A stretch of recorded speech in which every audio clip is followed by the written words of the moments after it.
Hi, Andrew. Good to see you today, and welcome to all our guests joining us for this State of Your Health webinar. And what a lengthy list of questions we've got for you today, Dr. Saul. You're going to be a long time answering all of these. Straight away, one that's kind of come up before in various ways, but here we go. Should we be overly concerned about the quality of vitamins, or is it only the quantity of how much vitamin is in each tablet? I.e., should we be worried if the vitamin's synthetic or naturally derived from whole food? Okay, what do you make of that? The question is, should we be overly concerned? And the answer is no. You should not be overly concerned about it. Cheap vitamin C works very well. I catch a lot of flack on this, but that's too bad. Ascorbic acid, as Linus Pauling said, works. Most research on vitamin C to cure disease has used ascorbic acid, and this research is successful.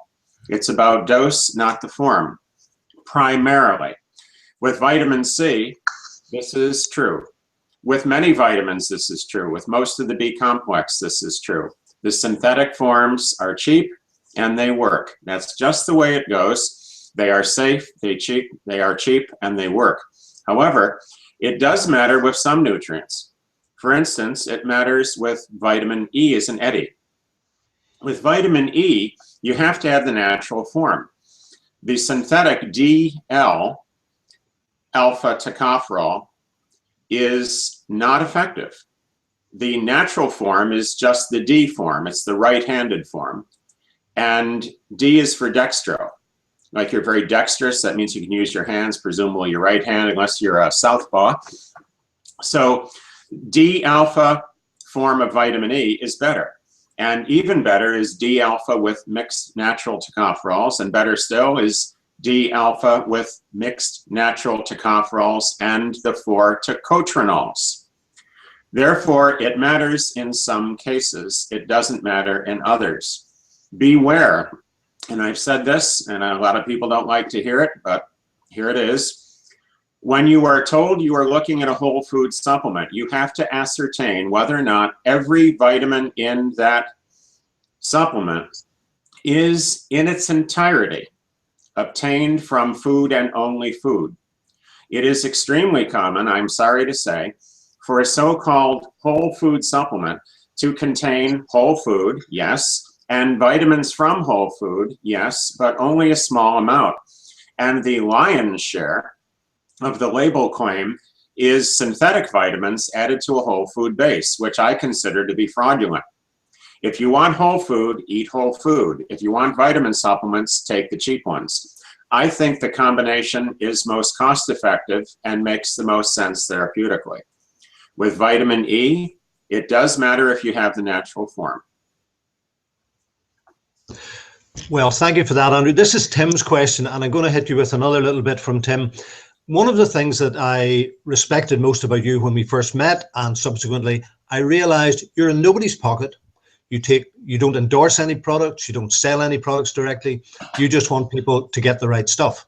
So Tim is also asking, is there a list of recommended brands available in the UK? Should we be looking for a trusted membership organization that vitamin companies should belong to? No, there isn't a list, and no, I don't have one. And if I had one, I wouldn't talk about it because it would be my opinion.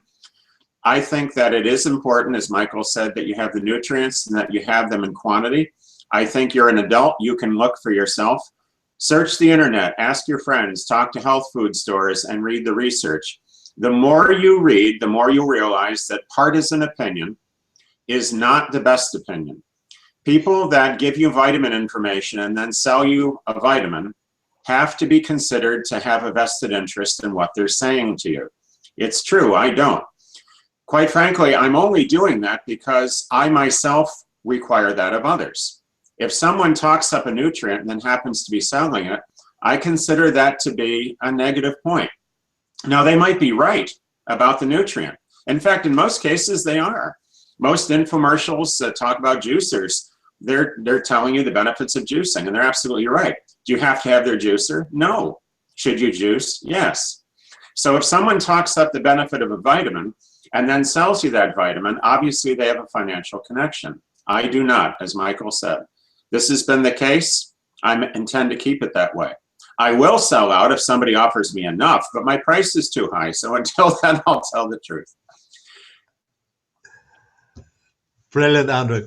Now, a question from Matthew, and this is going to be another one of these things where I learn every time we do this. Have you considered using silicon to treat a hemorrhoid or making it into a vitamin?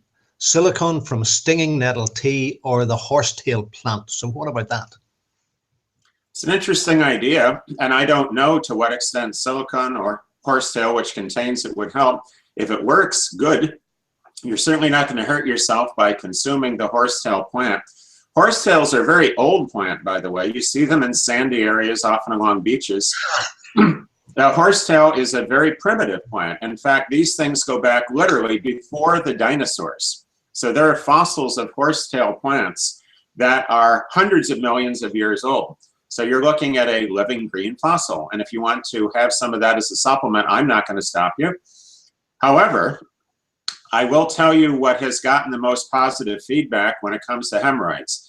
Aside from having plenty of water, plenty of fiber, and eating a whole food, unprocessed food, plant-based diet with lots of raw food and vegetable juices, which is the real way to prevent hemorrhoids and treat them.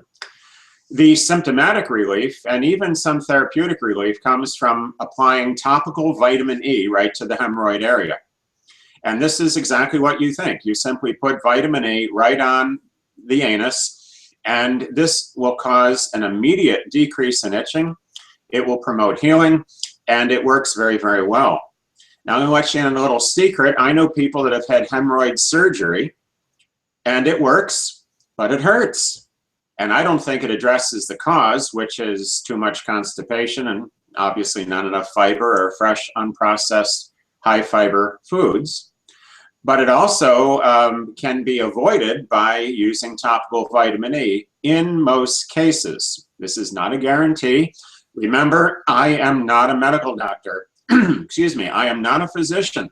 Sometimes I look like one, sometimes I talk like one. Sometimes the information you get from me is what you would want to get from your doctor.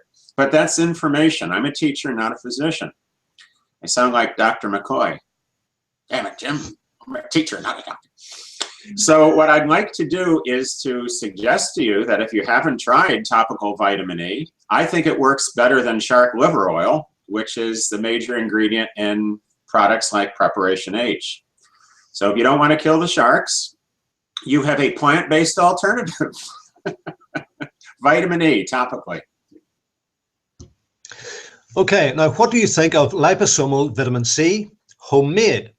The questioner says, I've been making it and using it with excellent success for my arthritic knee.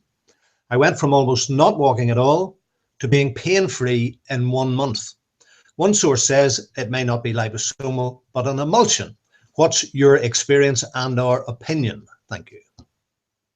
Well, liposomal vitamin C is fine. It's expensive. It works, and it's expensive. That's why you tried making your own. Maybe you made an emulsion. An emulsion would be a finely broken down fatty material. Liposomal is probably more finely broken down, and that's what you pay for. I don't think it's an issue of whether or not your way is better, but whether your way works. If you're having success with what you're taking, whatever you're doing is working, and I'm not going to get in the way with that. I think any vitamin C would improve your arthritic knee. And if you want to do this by making an emulsion or some other kind of lipid or fat-based concoction, go right ahead. There's no harm done there. I don't know which works better. All I know is that if it works for you, we're done. Good. A question from Linda. What daily supplements would you recommend for my young adult children who are in their early 20s? One male, one female. Would the supplements be the same for both sexes? That question should be answered properly, and that means you're going to have to read. I would recommend that you start with one of my books, the one that's most popular, called Doctor Yourself. It's 400 pages, and it's in the second edition. It's quite inexpensive on Amazon, and there's a lot of stuff in there that would guide you in setting this up. Everybody's different. I don't know your children. I don't know their situation.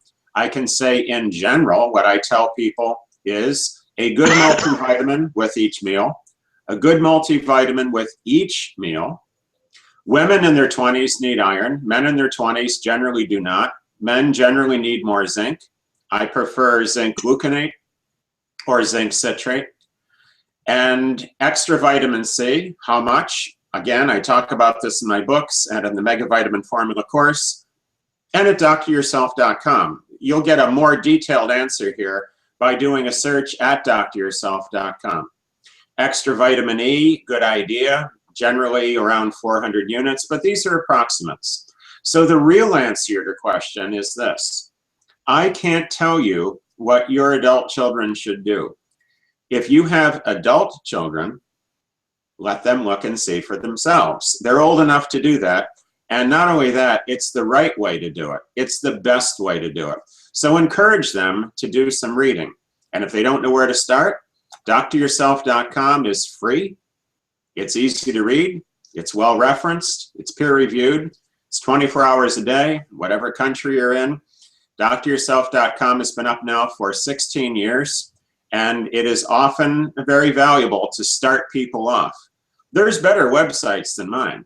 Mine just happens to be fun to read and free of advertising for any product, with the conspicuous exception of my books.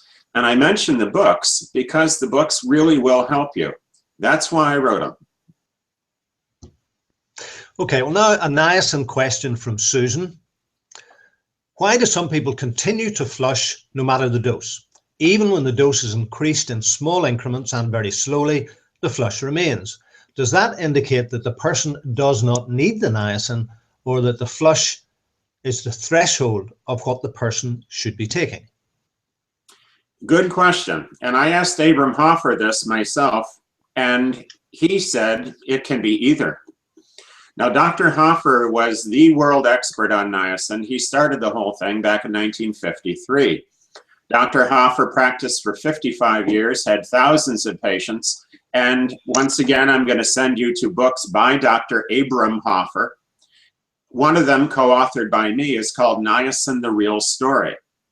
Dr. Hoffer and I and Dr. Harold Foster put out a book that I think you want to read to get the full story, hence the name of the book, on how to use niacin, different forms, the side effects, the side benefits, and especially the flush. The short answer for you right now, though, is this. If you are flushing, what Dr. Hoffer would say is take a lot of niacin for a week or two and the flush will stop. What I would say is if you're flushing, in addition to that, maybe you don't need so much. Why are you taking the niacin? Are you schizophrenic, psychotic, bipolar, depressed, anxious, have ADHD, obsessive compulsive disorder, poor cholesterol, arthritis? If you have these conditions or something else that your doctor and you have ascertained, maybe your need for niacin is very high and you should try Dr. Hoffer's approach. Remember, he recommended that for people that were his patients, that were taking niacin for a therapeutic goal. If you're fine, don't take so much.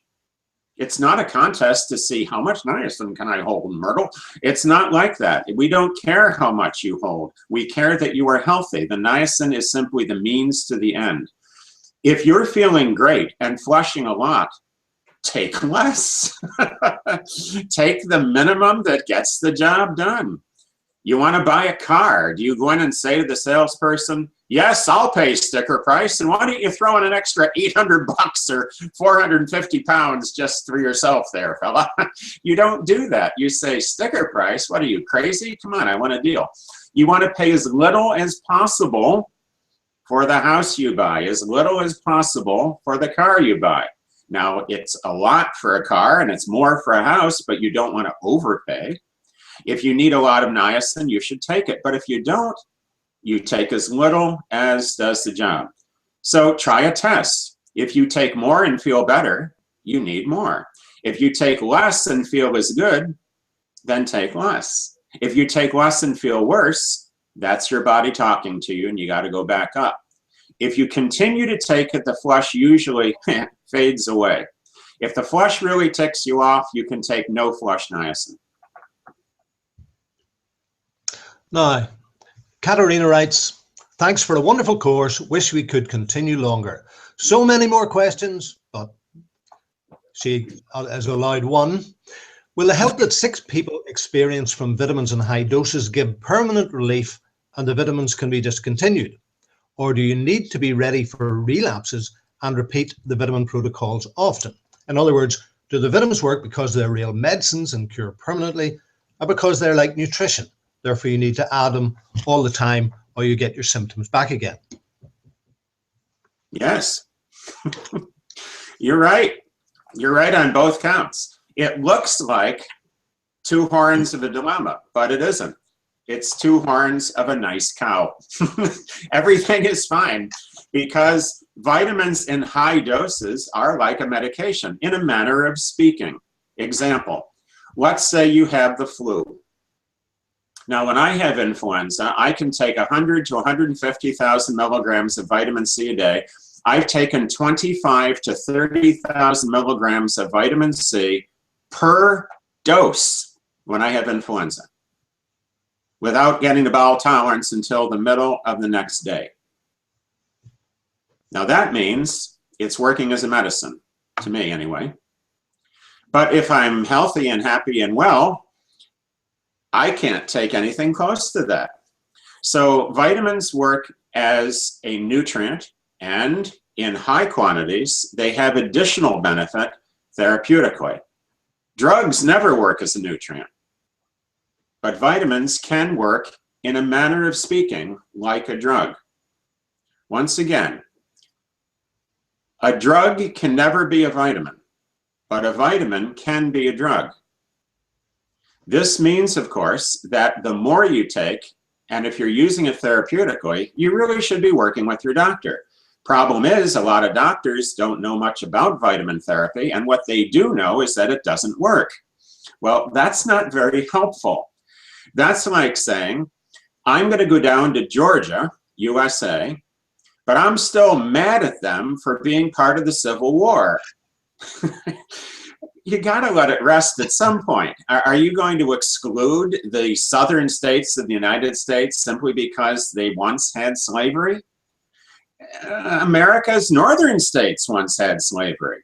Britain stopped slavery long before the United States did. Should Britain be ticked off at Boston forever because of that? Are you going to be mad at Pennsylvania? When are you going to give this a rest?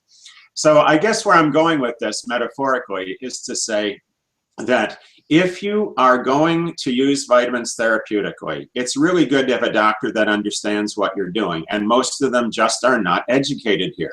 And it behooves you to educate them, which you can't do because they won't spend the time. And it costs money if they do. And even if they do, a lot of them will tell you vitamins are no good because they've been told by the media and their own medical professors, who also don't know much about nutrition, that they're no good. What do you do now? You're trying to order chow mein in a French restaurant. Either go to another restaurant or lower your expectations, or do what I do. Cook it at home. Okay, Naomi's question concerns a friend who's allergic to anything corn related. Is there a way to find vitamin C that is not from ascorbic acid? Her dilemma is if she were to use vitamin C treatment for, say, cancer, if the impact of the vitamin C treatment on the cancer would be greater and therefore worth using than the negative allergic reaction to the corn-related ascorbic acid. So what do you reckon on that, Andrew? It's really not a problem. It's a perception. The perception is this. Because vitamin C is made from starch, and it's usually cornstarch, that somehow someone with an allergy to corn is going to react to ascorbic acid. And that's just not the case. I suppose it's theoretically possible. If there were little bits of corn in your vitamin C powder, it might, I suppose, trigger a problem. There are people that sensitive to peanuts. I understand that.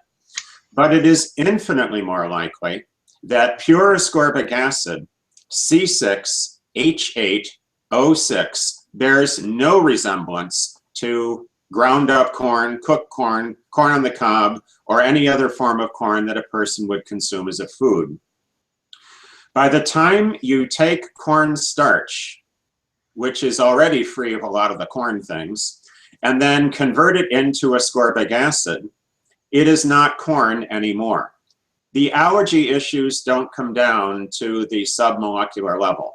There's only one way you can combine carbon, hydrogen, and oxygen, C6H8O6, to get ascorbic acid. Those molecules do not care where they come from. It's the arrangement that matters, and the arrangement has nothing to do with corn. Okay, thank you, Andrew. A question from Dinah or Dina. If I take 10 to 20 grams sodium ascorbate when I have a cold, can it cause kidney stones? And you'll remember, Andrew, that when we first met, I said that was one of the things I'd always heard about taking significant amounts of vitamin C, kidney stones. Oh yes, we've all heard that. And we've all heard about the Loch Ness Monster, but nobody's landed one yet. We all know what a unicorn is. I can draw a picture. My granddaughter can, if you like. We all can visualize a unicorn right now. Can you visualize the unicorn giving vitamin C to the Loch Ness Monster? Well, we wouldn't want the Loch Ness Monster to get a kidney stone. Imagine how big that would be. Oh, no, we didn't find the Loch Ness Monster, but we found one of our kidney stones. Oh, did we not? Now, can you imagine how ridiculous this is going to get? It's a myth on top of a myth. It's a legend on top of a legend. No one has produced a vitamin C-caused kidney stone. It is theoretically possible because increased vitamin C, increased ascorbate, causes the body to make more oxalate. That is correct. But vitamin C also interferes with the formation of calcium and oxalate. So vitamin C blocks the formation of a calcium oxalate stone. Sodium ascorbate doesn't even have any calcium in it. So you just have the ascorbate ion, which will still block the formation of a calcium oxalate stone from any other calcium in your diet. And by the way, oxalate's in a lot of foods. We don't worry about that, but with vitamin C, we're thinking, ooh, oxalate. No, no, no, we eat foods all the time that contain oxalate. And if you have plenty of water, adequate vitamin B6 pyridoxine, magnesium, and eliminate soda pop. Yes, it's true. And drink a lot of vegetable juice. Yes, yes, it's true, true. You are unlikely to form a kidney stone. If you are a kidney stone former and already know it, you may form stones whether you take vitamin C or not.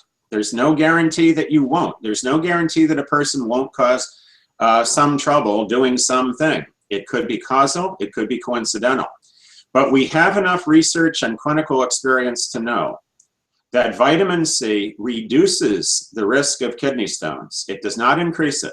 It reduces the risk. That's great, Andrew. A question from Elaine. Is there a good way to gradually increase the amount of vitamin E as a supplement? Some people can't begin with a large amount of vitamin E. Why is this a problem for some? Good question.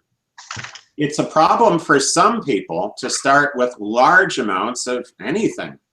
I favor the gradual approach. Gradually increase, see what works for you. Now, that's not a satisfying soundbite type of answer, but it's the truth. You really don't know until you get into it.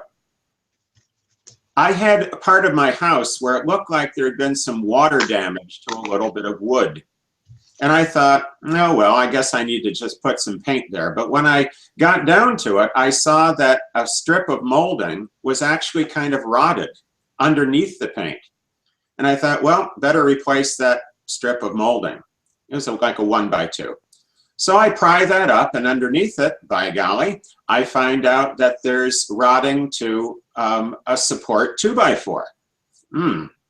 Now this isn't a porch, so it's not a big deal. You don't have to worry about anything come crashing down here. And there's all the other supports, but this one particular support had water damage to the base of that 2x4. Actually 2 2x4s, or 4x4, which is 2 2x4s close together. So I had to root that out and replace it. And then when I'm all done, I have to seal it up and then replace the siding and put on new molding and paint it. Well, that's a little more than I bargained for.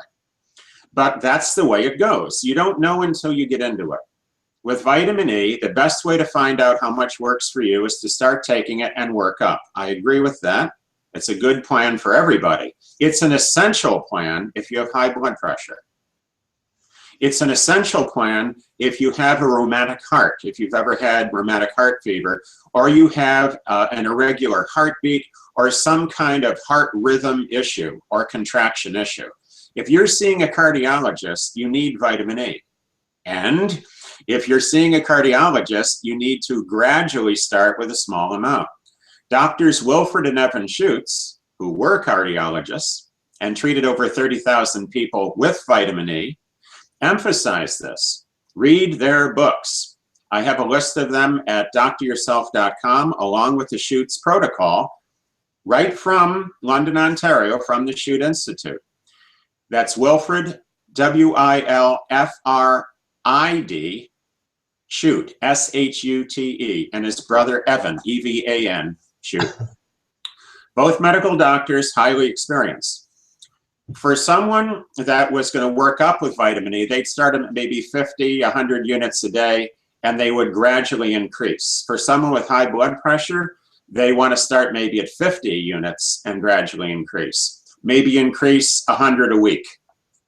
In other words, 50, 150, 250, 350, and take a number of weeks or even months to get to a therapeutic level, which might be 800 to as much as 1,600 or more units a day. Once again, the Schutz used a wide range of vitamin E for a wide range of conditions, and one size doesn't fit all. The idea of increasing gradually is good in general, essential if you have high blood pressure or any heart issue, like I said, involving rhythm or contraction, and vital if you have a rheumatic heart. Why is it a problem for some and not others? Because we're all different. I began taking vitamin E, started at 200 or 400 units, felt great. I've never had a problem with it. I know a lot of people that jump right in with 400, never have a problem, but these other conditions mean you're not the same people. So be aware that vitamin E strengthens heartbeat, and that's good. It strengthens and regulates heartbeat. That's good. But if someone has an issue, if you start strengthening a heart that already has an asymmetric beat, you could have a problem. What do? You read, read, read. And this is the answer that people resist. But I'm sorry, that's the real answer. My dad, who famously told me when I was a boy, when you want to know what's going on, go to the organ grinder, not the monkey. Doctors Wilfred and Evan Schutz have the knowledge on vitamin E. You need to read their work. Okay, a question now from Jennifer, who's in her 60s. My recent blood tests show that my B12 and folic acid levels are too high. My doctor wanted these tested this time as I have macrocytosis. I've never had B12 or folic tested before. The B12 is 1659 when normal max is 900. Folic acid 17.7, which is just over the normal range. Top end of it is 17. I've been taking a B complex twice a day. The doctor suggested I stop this, and I've reluctantly done so. I need to find out why my levels are so high, so I'm considering nutrigenomic testing or some kind of further testing. Any advice from Andrew would be much appreciated. Well, if you have a pre-existing condition where your doctor is worried that if you take B complex vitamins, you're going to make it worse, I think you better ascertain exactly why that is. Because in some cases, vitamins have a curative effect, or they have a beneficial synergistic effect with drug therapy. So if your condition means you can't take these vitamins, you need to get some proof of that. If your B12, which is high, is a problem, I'd like to know why, wouldn't you? More people should have high B12. B12 is very, very safe. I am unaware of B12 killing anybody ever. The American Association of Poison Control Centers for 31 years certainly does not have any evidence of B12 killing anyone ever. B12 is a very safe vitamin. The fact that your blood levels at B12 are high, I would consider to be good, unless there is a specific medical reason why you must not have high B12 levels. So you need to know more here. Folic acid, you're mentioning 17.7 and the normal range is 17. I don't think 17.7 is all that much more than 17, and I don't see where that's anything to lose any sleep over, unless your normal range is not 17. If your normal range for you, your doctor actually wants, say, 13 or 12, let him say so, and back it up with references to the medical literature. Why does the doctor want you off B complex? High B12 is generally a good thing, and slightly over normal of folic acid is a long way from being alarming. I would get a second opinion, and if you're concerned, I would get additional testing. But once again, you need to ascertain from your busy physician who does not really have the time, and possibly not the inclination, an explanation as to why for you those numbers are dangerous. Let's see the evidence. Another question about C and bowel tolerance. A question from Bonnie and Roxanne. I make vitamin C at home and the products are GMO-free and organic. I was under the impression that liposomal encapsulated C was better, or at least equal to intravenous C. Everything I've read said that bowel tolerance shouldn't happen because the C is encapsulated and absorbs into the bloodstream, not the stomach. I'm unsure what to think, because what's been happening is, since I started taking it, I haven't been able to get rid of diarrhea. Even when I slack off to a teaspoon a day. So what do you reckon there, Andrew? First of all, bowel tolerance is an indicator of saturation of oral vitamin C doses. My guess is that if you take the liposomal vitamin C, you're just not taking enough to cause bowel tolerance, because it's kind of expensive and it's also very efficient. That's why you pay the money. My guess is with liposomal, you'll never get to bowel tolerance, primarily because the dose will never be high enough to cause bowel tolerance. And that in itself is a benefit of liposomal C, but it's awfully expensive. And we get questions on this all the time. There must be an awful lot of pressure in people's minds that somehow Linus Pauling's idea of cheap ascorbic acid is out of date or the product of an old man who didn't know anything. That is not true. Linus Pauling, Abram Hoffer said, never lost a horse race. Pauling pointed out that simple plain vitamin C works fine, and it does. If you want to take the other, liposomal has its benefits, you go right ahead. But you mentioned you make it at home, and maybe you're using fats and oils, which can possibly upset your bowel. I mean, it's been known to happen. If you drink a quart of olive oil, you're going to have loose bowels. So maybe you're just kind of sensitive, or maybe it's just coincidental, or maybe you have some stomach flu issue, or maybe you have a lousy diet and you need more fiber. Oddly enough, more fiber helps with diarrhea usually. Maybe you need to change what you eat. Maybe you need probiotics and yogurt. Maybe you need to stop taking antibiotics. Maybe you don't take antibiotics. We have a lot of questions here. But the most common problem here is you are taking more than you need of vitamin C. But you mentioned when you slack off to a teaspoon a day, but it's a homemade product. So I can't even tell from this what that dose is. I don't know how much C is in a teaspoon of your home brew. I just don't know. If I go down to the hills of Tennessee and have a little white lightning, and I say to them, oh man, that's good. What proof is this? I don't think I'm going to get an answer. They don't know because, quite frankly, they didn't test for it. So why don't you do a test? Try different forms of C. Try different amounts. Try adding yogurt and probiotics. Try doing vegetable juicing. You're going to need to broaden your approach, in my opinion, to get a real answer. Diarrhea is a symptom of an awful lot of things. Just do an internet search for diarrhea causes and be prepared to be busy for the next few weeks, because there's a lot of reasons why people have loose stool. But if you have it, something's wrong. You don't want to have diarrhea. So let's try to get rid of that. And one of the best ways that I know right away is to be sure you're having enough fiber and get the probiotics going. And if you suspect something is causing it, stop doing it. Do a therapeutic trial and find out what seems to be the real cause. I'm not sure it's the C. And I'm not sure it's the vitamin C in what you're taking or simply the form that you've made up.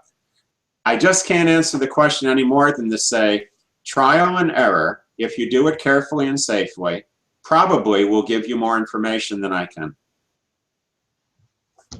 Okay, Jeanette has a question in the same vein.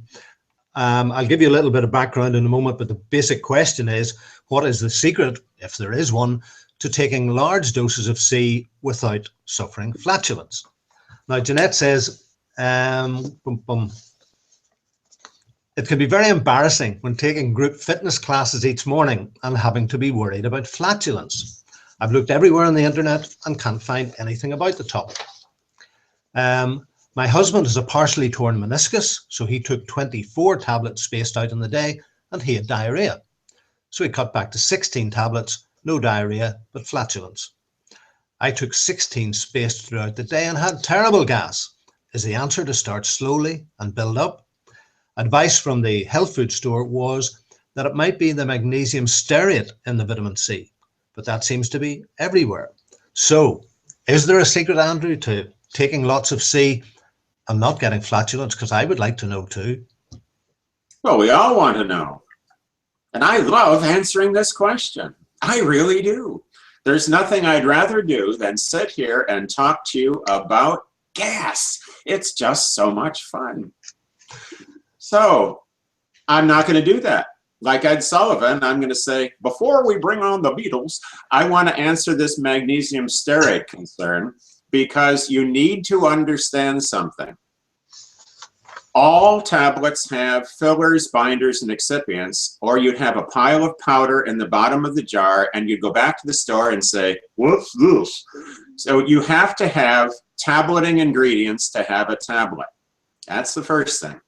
The second thing is magnesium stearate is widely used through the supplement industry and the pharmaceutical industry. Stearic acid is a dietary food. You eat it. Magnesium stearate is just the salt or ester of stearic acid. Magnesium is good for you. Stearic acid is a dietary component. Magnesium stearate is not going to hurt you. It really isn't. I have seen no evidence that I consider credible that magnesium stearate's a problem. It is theoretically possible, if you took a huge amount of this stuff, that you might have a laxative effect from excess magnesium, but most people get too little magnesium. The next possibility is that there's other excipient ingredients in there that cause you trouble, or you take so many tablets that your body doesn't like the excipients. And Linus Pauling said, take vitamin C powder in a little bit of juice, and then you have no excipients at all. What a good plan. But you try taking thiamine powder, and it's enough to gag a maggot. It tastes horrible. Tablets are our friends. The B complex vitamins, some of them taste really awful. And thiamine, when you open that bottle of multivitamins or B complex, you smell in there and it smells vitamin-y.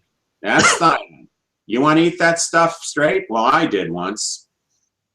When I was a little boy, my father got me a vitamin because the doctor said I needed them. Good doctor. By the way, he lived to be 101, my family doctor, so that's nice. He also liked sailing. I think that had a lot to do with it. He knew how to arrange his schedule to allow time for recreation in the sun on the water. But I was prescribed a vitamin, and my father pulled out this yellow capsule the size of a ostrich egg, and I said, "Is it a chewable?" And my father said, "Try and see." And oh my gosh, the taste was wretched. And that's when I learned that vitamins had a bad taste, and that's why they're in tablets. And that bad taste most often is B1 or thiamine.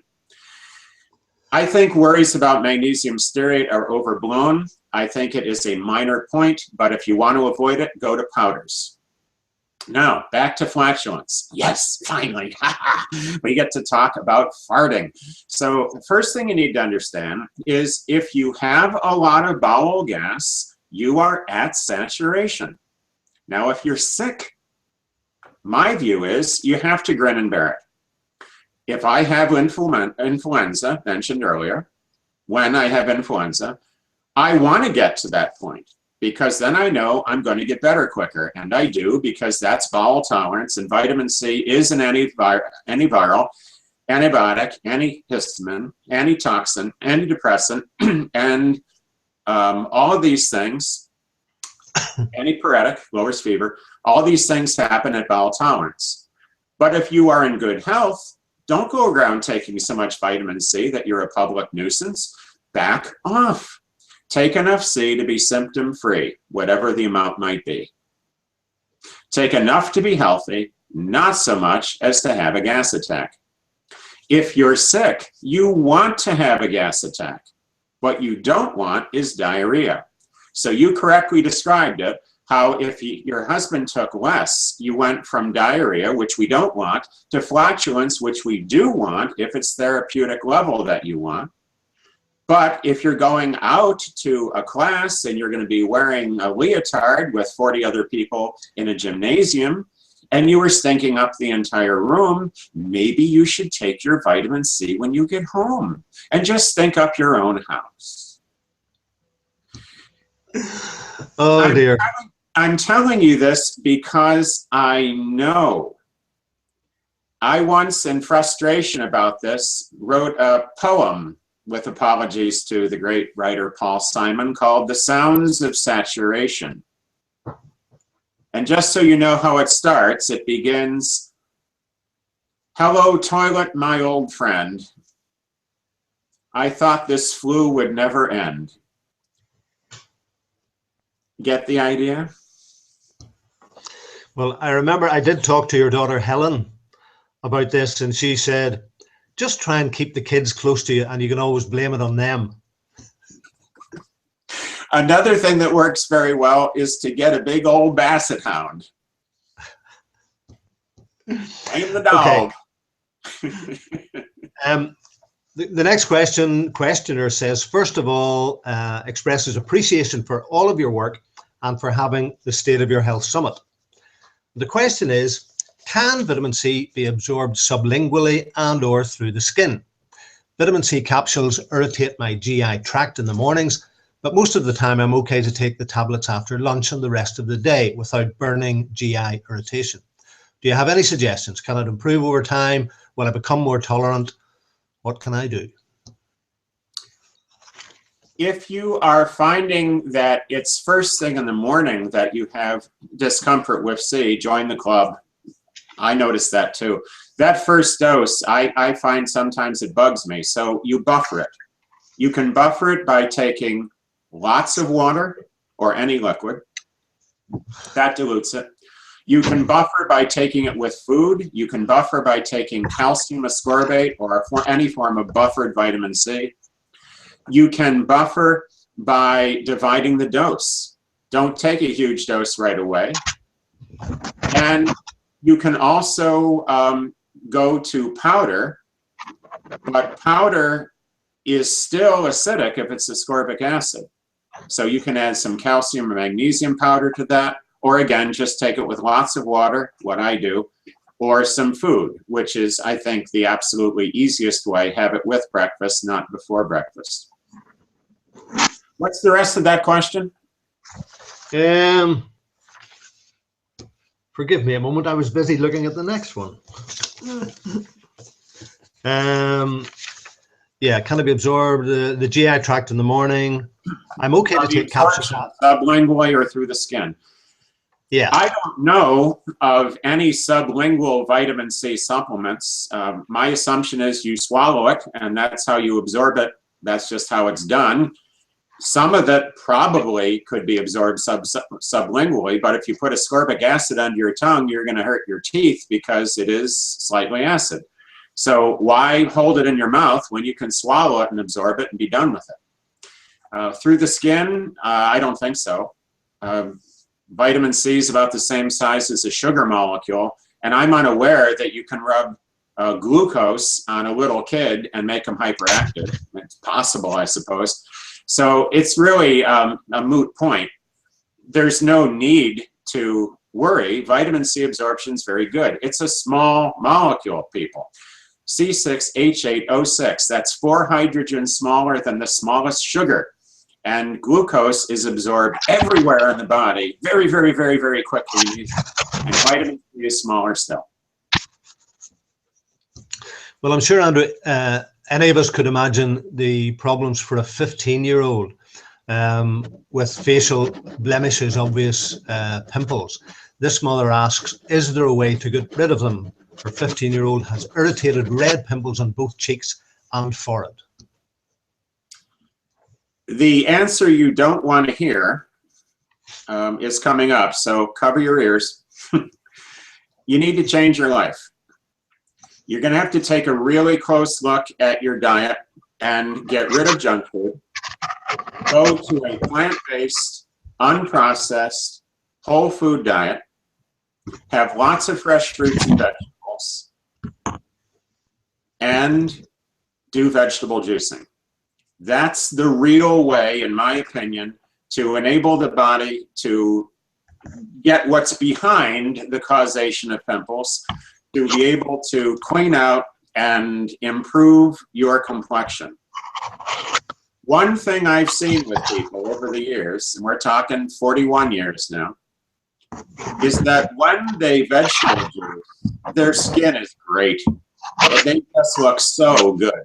So I would say that if you have skin blemishes, you need to keep in mind the skin is the largest organ of your body and it's the only one you can see.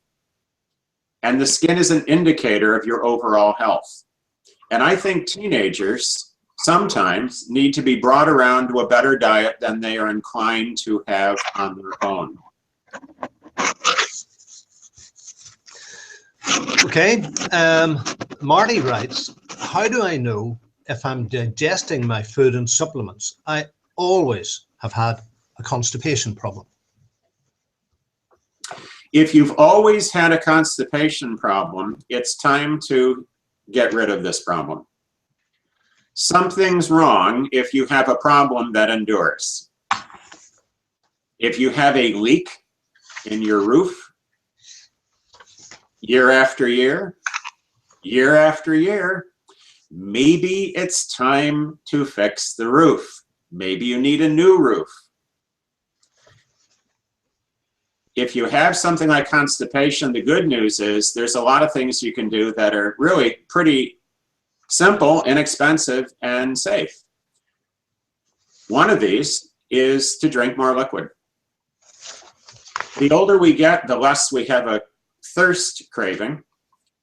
And even if you're young, it's possible to not drink enough liquid. Heaven knows people consume a lot of soda pop.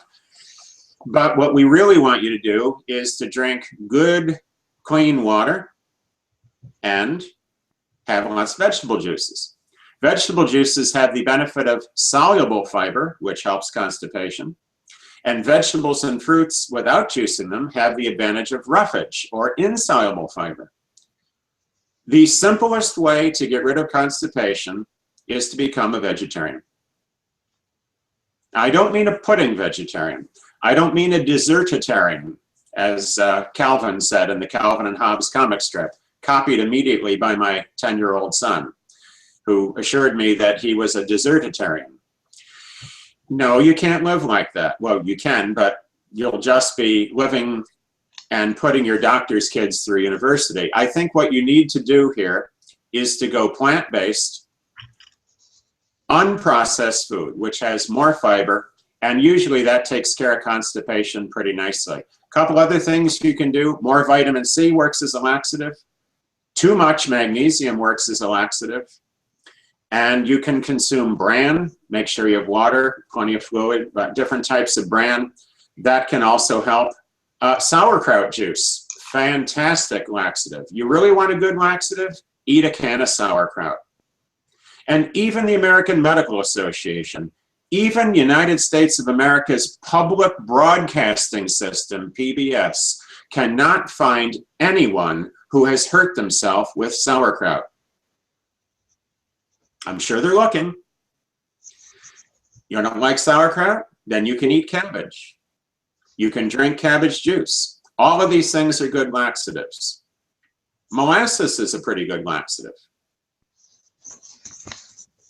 Take your choice, but the best way, in my opinion, is whole food, unprocessed, high fiber, plant-based diet, or vegetarian, or as close as you can get. Well, I think it's really great, Andrew, that today we have such a variety of questions, because often topics come up again and again. This week, I think we've found quite a few different ones. And here's one that I haven't come across before. Karen writes, her first question of 1,000, we can't allow her 1,000. Can cataracts and macular degeneration be reversed? I don't think they can be reversed with vitamin therapy. I hope they can be. The older I get, the more interested I am, because I have more and more friends and family members and me who, as we get older, are very concerned about both these problems. I do know that there's a lot of research that shows that macular degeneration can be prevented with antioxidant nutrition and vitamins and good diet. I also know that cataracts can be prevented by doing certain things, such as wearing sunglasses seems to help, taking certain vitamins seems to help. And excuse me, the book I'm going to recommend here is by a friend of mine, Dr. Rob Smith. Dr. Robert Smith is a PhD. He's an associate research professor at one of the United States' Ivy League schools, the University of Pennsylvania. Dr. Smith is a retinal physiologist. His specialty is the eye, and he knows a lot about it. And he wrote a book, and the book is called The Vitamin Cure for Eye Diseases. And he addresses both of these issues there better than I possibly can, with lots of references to teach you more. I would recommend reading what Dr. Smith has to say. You can also go to dryourself.com. You'll get some information there as well. Okay, another variation, a two-part question. I really like the second one. I know what your answer is going to be. The first part is, it's from Wanda. What can I do to make dark vertical streaks disappear from my fingernails? Sometimes the streaks are barely noticeable and seem to disappear. Other times they're very noticeable. The streaks appeared one by one over time. I don't know. It's possible that zinc would help. It's possible that protein, more absorbable protein would help. Egg yolk comes to mind, yogurt. It's possible that there's no particular answer for that. So my answer to you is I'm not sure.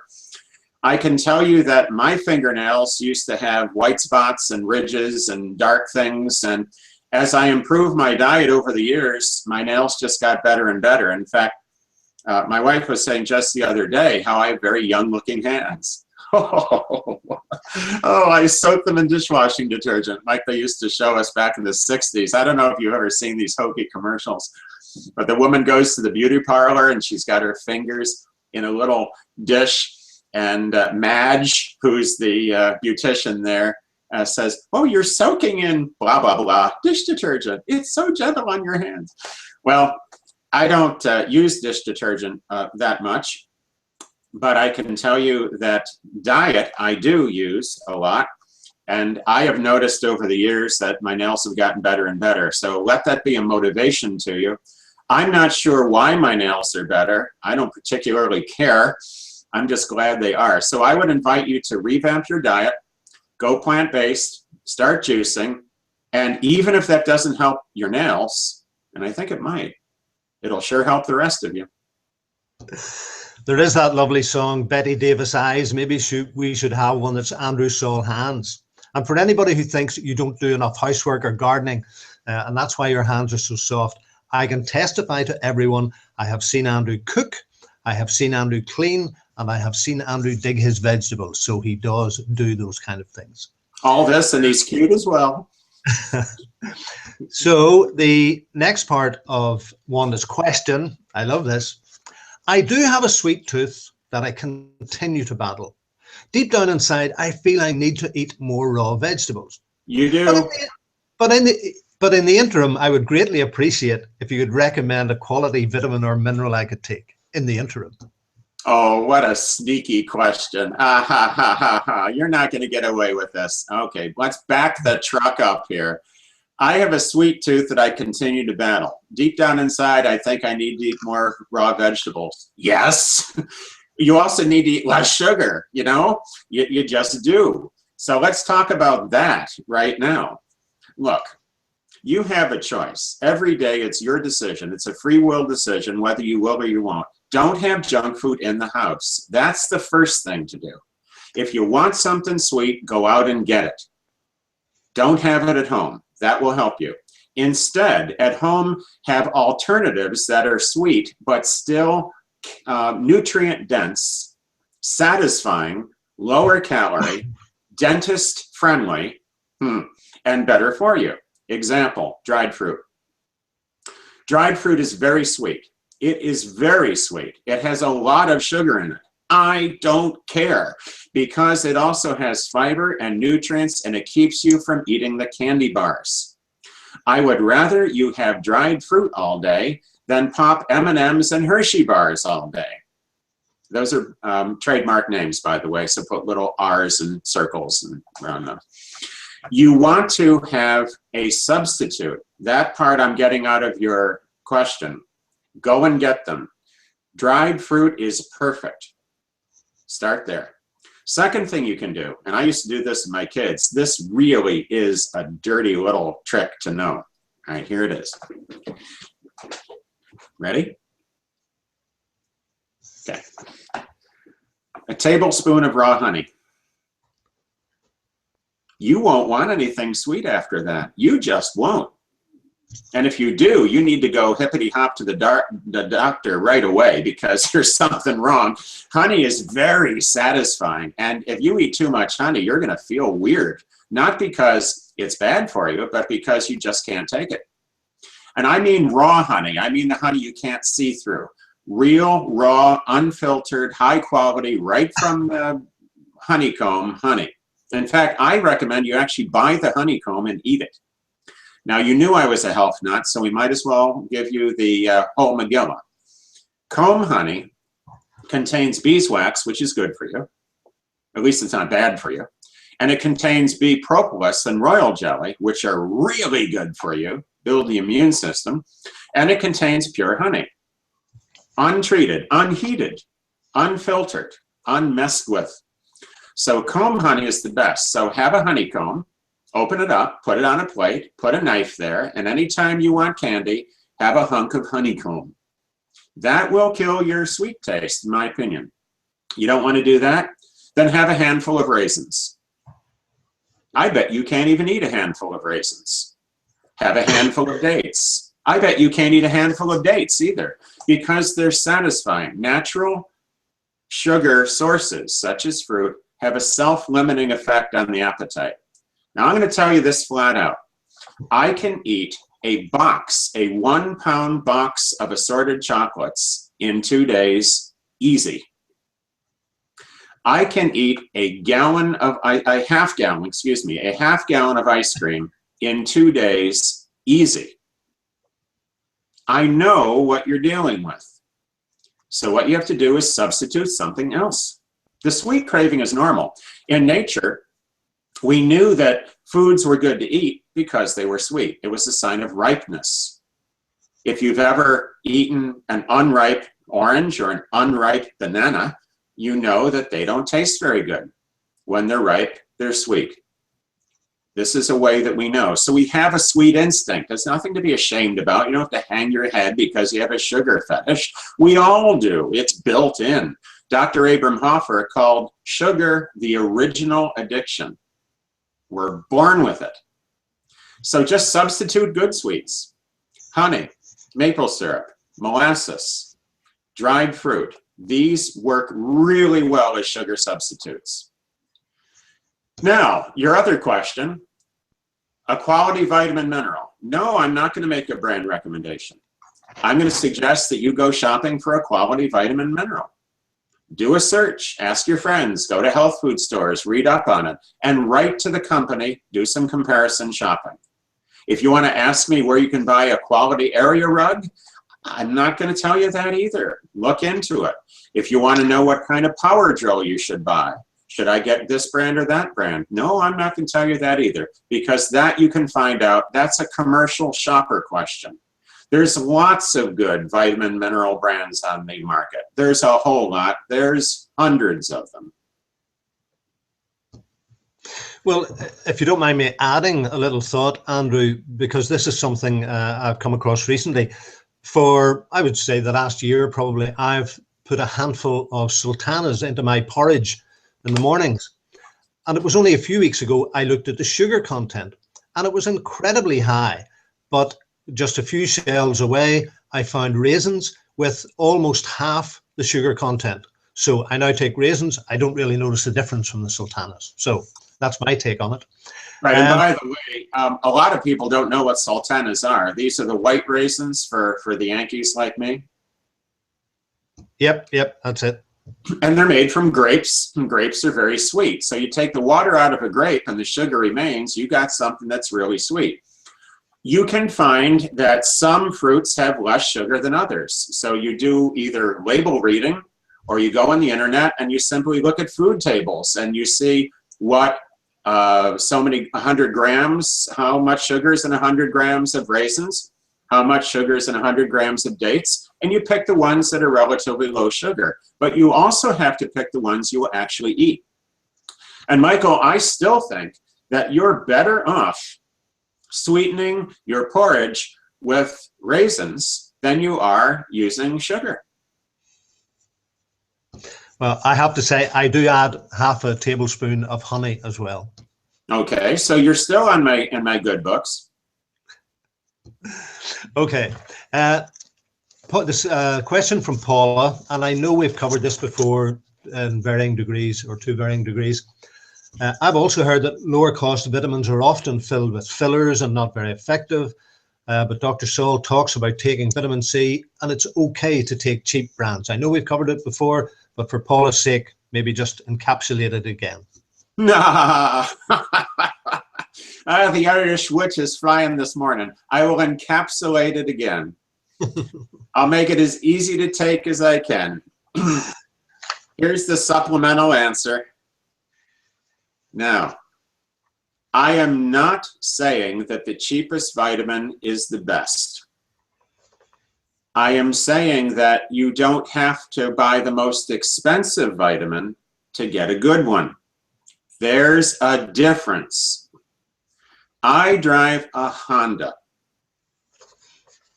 A Honda is a perfectly good car. It is not the best car in the world. It is not a Lamborghini. It is not a Rolls-Royce. It is a Honda. It's a good car. It's an inexpensive good car. There are some cars that are cheaper that I don't think are quite as reliable. There's a whole lot ones that are more expensive that are not as reliable. So I think it's overall a good choice. Now, you know me. The guy who drives the Honda and doesn't have any financial connection at all with any health products company and doesn't sell his own vitamins is probably going to have a slightly different take. Now, I think we should start selling mega vitamin multiples or mega vitamin man multiple vitamins and Mega Vitamin Man makeup. I think we should have a whole line of products, and I'm just itching to get this done so I can sell out. Or maybe I shouldn't. Well, I can't make up my mind. So until then, I'll tell you the truth. And the truth is this: you don't have to spend top dollar to get good vitamins. You can use your common sense and read the label, compare the products, make sure you see how many tablets provides the label claim, write to the company, get a full product disclosure, and look at reviews and recommendations from people that don't have a vested cash interest in the manufacture or sale of that product. And you will find people that will post on blogs, websites, and even my Facebook page that will try to get in there and make it look like they're telling you, hey, this has really helped me. And then another person will post and say, yeah, it helped me too. That is all fraudulent, in my opinion. You are no dummy. You know very well how to get good value for your money. Read the labels. You will find that many cheap vitamin products have low quantities of nutrients. And if you pay more, you get higher levels. Good deal. You will also find that many cheap vitamin products have inappropriate forms of nutrients. They'll use a synthetic vitamin E, the DL form. I remove that. I deselect that. Some will have iron as ferrous sulfate. That's a bad form of iron, causes constipation and stomach upset. You don't want ferrous sulfate. You want carbonyl iron or ferrous gluconate or ferrous fumarate. Some multivitamins, you have to take 6 tablets to get the label claim. Others, you only have to take 1. Well, obviously, the one that is single tablet giving you the label claim is 1/6 of the price of the one where you have to take 6 tablets to get the label claim. Then you look for artificial colors, flavors, and preservatives. Why are they in there? They're not necessary. You can do this by simply paying attention and spending the time. If people bought vitamins the way they bought a magazine subscription, they'd be fine. Do you really have to spend a lot of money in order to get a decent magazine? Well, some magazines are cheap and lousy. Some magazines are expensive and lousy. And some magazines are reasonably priced and terrific. And others cost a little more and they're better. And some cost more and they're worse. I don't know. You're going to have to take a look. Best thing to do here is not stress over it. It's really easy to find a good, moderately priced vitamin supplement. It's not difficult. Don't be scared by people that are trying to tell you that because they sell a product, that the other product is bad for you. That is unfair. That is manipulative. And in my opinion, it's wrong. Well, now a question from Barbara, a 2-part question. And again, it's covering ground that I haven't covered with you before, so it's particularly interesting to me. Restless leg syndrome. Can anything be done with restless leg syndrome? That's a very good question. Niacin can help. I've had people report, in fact, one person actually got into a medical journal on this one because they used niacin for restless leg. Do a search on the internet, you'll find it. You can go to the National Institutes of Health, National Library of Medicine in the United States for free using PubMed or EntreMed or Medline, whatever you want to call it. There's similar services. And you can search the journals from your computer terminal at home without going anywhere, free of charge. So do a search for restless leg syndrome niacin, restless leg syndrome vitamin, and see what you find. Niacin has been shown to have value. Second thing is magnesium. A lack of magnesium causes symptoms like restless leg, that jumping and spasm type of thing. So many people want to try magnesium and see if it helps. Another one that may help are the B-complex vitamins. If you're low on B-complex vitamins, you can actually cause some damage to the nerves, which could cause some erratic movements. The most extreme example of this, unrelated to restless leg, would be multiple sclerosis, where the person is so B vitamin deficient that the insulation on the nerve fibers breaks down. The myelin sheath, the fatty sheath around the nerve fibers actually breaks down. And B complex vitamins have something to do with maintaining its integrity. So do good natural fat. People that use the Dr. Klenner protocol, which is at drself.com, it's free download. Klenner, K-L-E-N-N-E-R.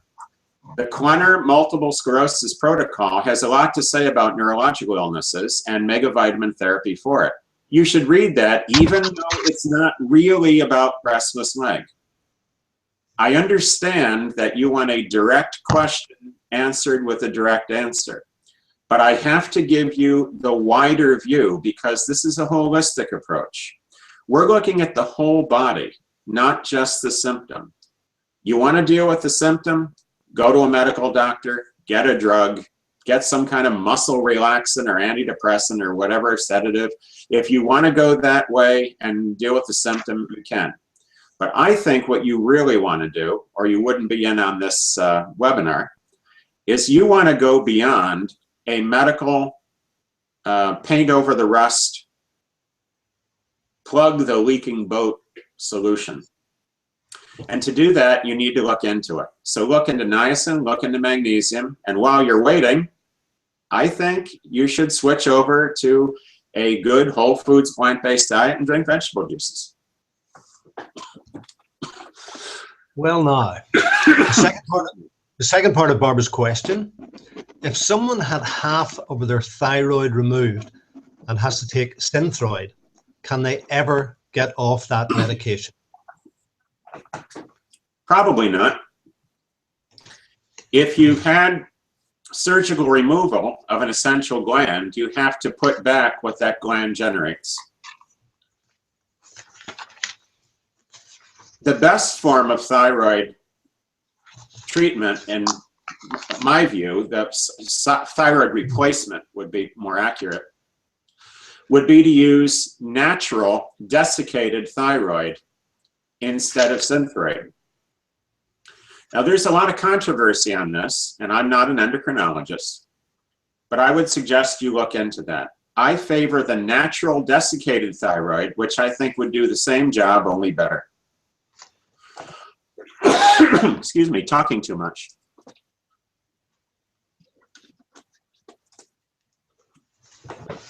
Natural desiccated thyroid, there's different brands. In the old days, it was Armour Thyroid, but now there's several others. Natural desiccated thyroid still provides what Synthroid does, but it provides the other natural factors involved as well. It's still a prescription item. You need to talk to your doctor, do a therapeutic trial.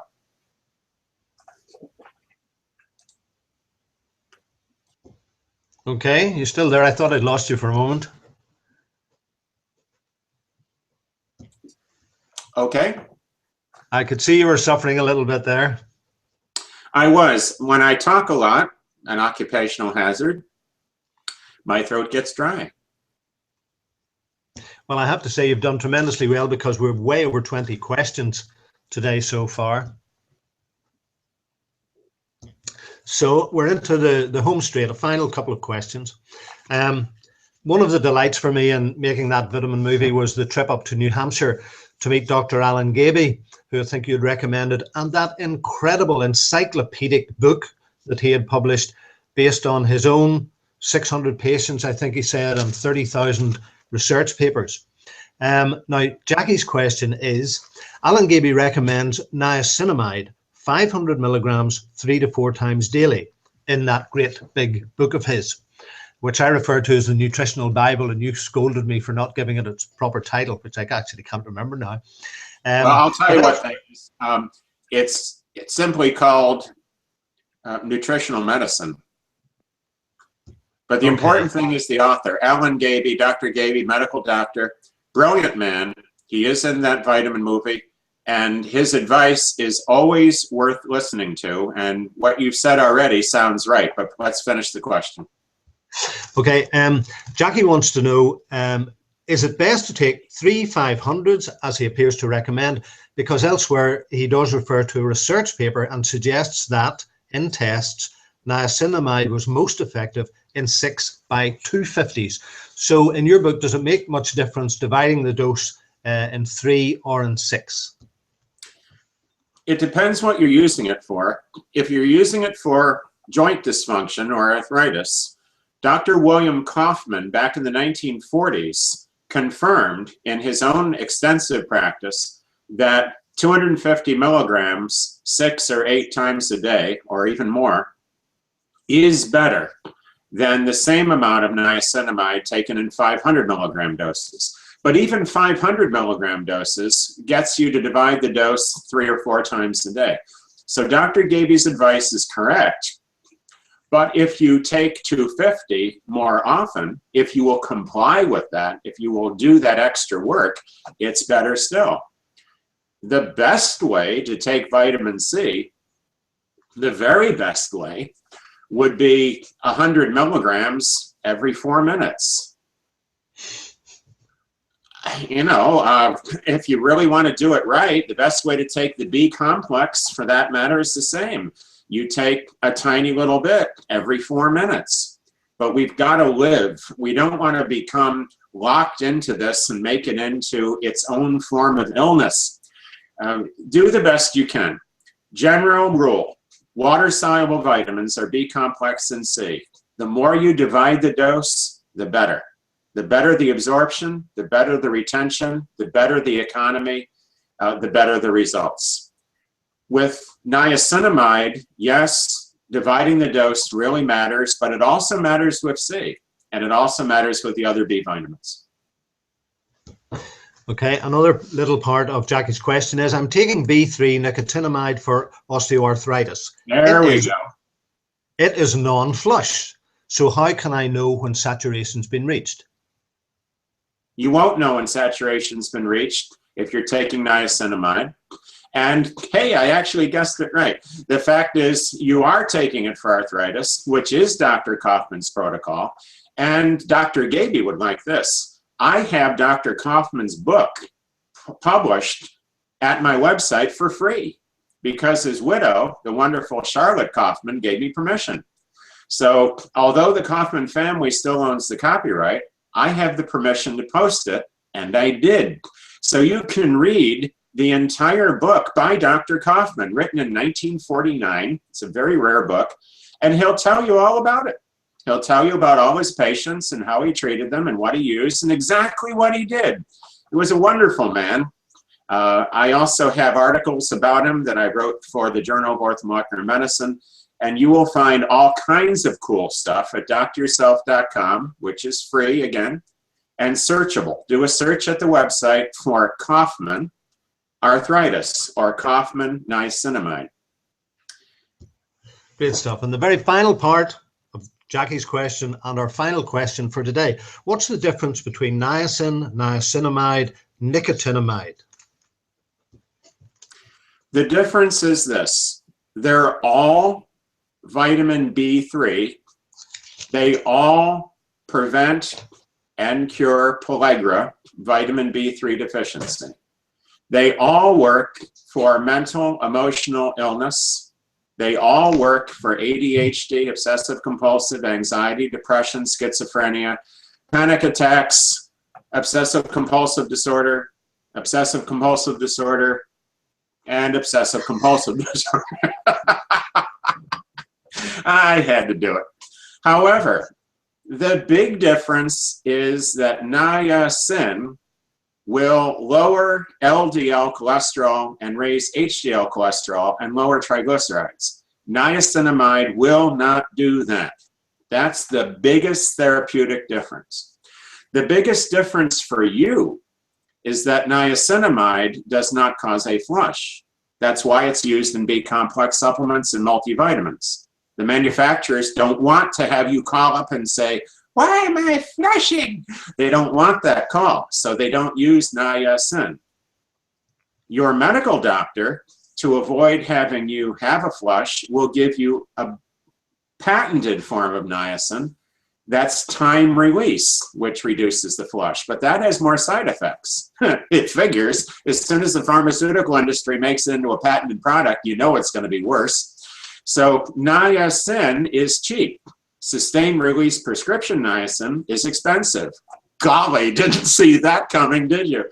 Niacinamide is good because it's cheap and effective, but it does not have an effect on blood lipids. And then there's the compromise point, and that's inositol hexaniacinate. That's no flush niacin that also does lower LDL, raise HDL, and lower triglycerides. But without a flush, you don't have a marker. With a flush, you have people that complain. You have to take a balance point here and do the best you can. Nicotinic acid is the chemical name for niacin. Niacin has some physical similarity to the nicotine molecule, but it has no biochemical or functional connection to it at all. That's why it's called niacinamide. It used to be called nicotinamide. That's why it's called inositol hexaniacinate. It used to be called inositol hexanicotinate. People got confused. Of course they would. Imagine smoking a cigarette now with more niacin. No, it doesn't work like that. And nicotinic acid is not nicotine. It just sounds similar. In the same way that brewer's yeast, baking yeast, and candida yeast all sound yeasty. If a woman says, I have a yeast infection, it's not because she's eating bread. It's because she has a candida overgrowth due to improper bacterial flora, too much sugar, some diet issues. But it isn't bread yeast that causes candida yeast. So the answer here then is this. Again, niacin causes a flush, does it all. Niacinamide doesn't cause a flush, does everything except blood lipids.